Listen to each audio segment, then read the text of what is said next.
Hi again. I am just so incredibly excited also to be sitting at this beautiful banyan tree. So gorgeous. But I'm so excited because I had an intuitive healing session. It was gifted to me by a lovely lady I know from our metaphysical group. Blessed, blessed, blessed. And she studied under Carolyn Myss, and a couple of years ago in all my seeking and searching, I read a lot of this woman's books. I've also done an incredible amount of my own research into what is going on in my body, what is going on in my emotions, etc., to try and heal myself.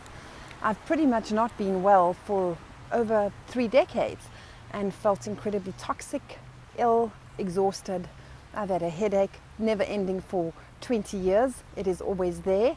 And she confirmed certain things for me that I have intuitively known for so long. Not only what is happening in my body, but where it comes from. And I'm delighted that I have actually taken the time to look back at my childhood. Again, no judgment. There's no right or wrong. I feel such gentleness when I look back and with honor and love for my parents, because all they did was the best that they knew how to do. But in looking back, and it pretty much shaped me my whole life, and I'm recently learning new behaviors and I love practicing them, is that I was taught to be very accommodating from a young little age, 3 or 4, because of the way my parents were, particularly my dad, actually both of them, but I say this with such love and compassion and understanding. I was taught that the silent messages were, you behave a certain way and you look a certain way, and when you are good, you are deserving of love. I was not taught the unconditional love just because I merely exist. I've had to learn how to start giving that to myself. So yes, I'm learning new behaviors and I love it.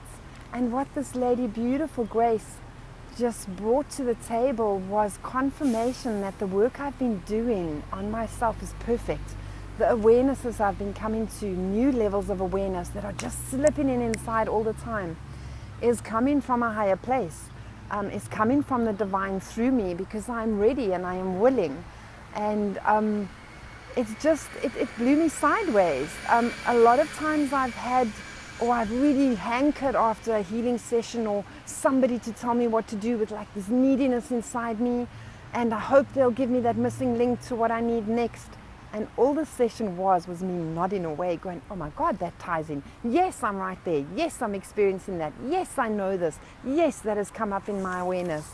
It is just phenomenal. And I think we all owe that to ourselves. So many of us are scared to look back, to express the things that I'm expressing, or maybe you're expressing, because we don't want our families to judge us.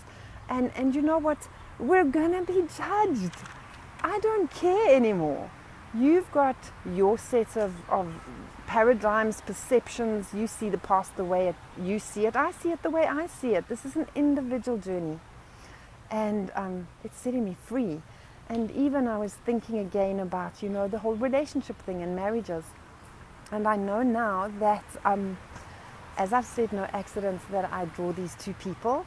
But I also know now that I have spent 30 odd years judging myself so harshly, and I don't need to do that anymore. I was incredibly manipulative, always felt vulnerable, incredibly vulnerable. And I even understand now what that sense of continuous vulnerability has done to my physical body. And that is why I leapt on a plane and came overseas, because I was hoping somebody else could give me what I needed to give to myself.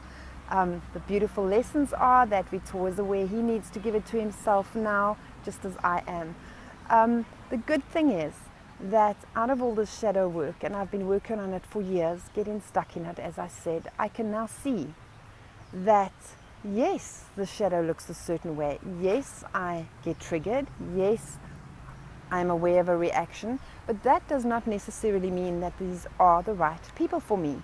I'm reclaiming my own power, and I know that I have quite a way to go, and I prefer to be alone before I draw somebody who's going to match that sense of power. I definitely run away when somebody is grasping or wants to hold on to me or needs more of me. there's this intuitive knowing inside you that this is not healthy. So I'm choosing healthier behaviors. And I love it. I love it. I love this new non-people pleasing ability that I am learning. And I'm also enjoying how life brings me real life situations to practice on. And last night somebody got a hold of me on Facebook and just commented, are you single, you're beautiful, whatever. And I'm so glad you're not married. And I was like, I am. And then asked, he gave me his number and said, call me, you want to chat? And I said, no. And there was this why not question mark. And I've learned to ask a question back. So instead of, I need to explain and, don't do that anymore. Well, why do you want to talk to me? And his answer was to hear more about your journey. Oh my God, exclamation mark. And I just giggled and I was like, I recognize this. No, thank you. I'm keeping myself for myself. I like my own space and I'm pretty selective about who I let into it. This is my choice. This is my journey. I choose to have certain vibrations around me, and I'm finding as I go along, those kind of vibrations or certain people that I don't really want in my space anymore, just simply don't enter my space. And if they try, I'm like, don't even come there, because this is my time, this is my journey, it is a selfish one. We need to be selfish before we can learn how to be selfless. I hope I've made sense. I'm staring out at a beautiful sun starting to come down over the ocean. Hawaii has given me exactly what I needed.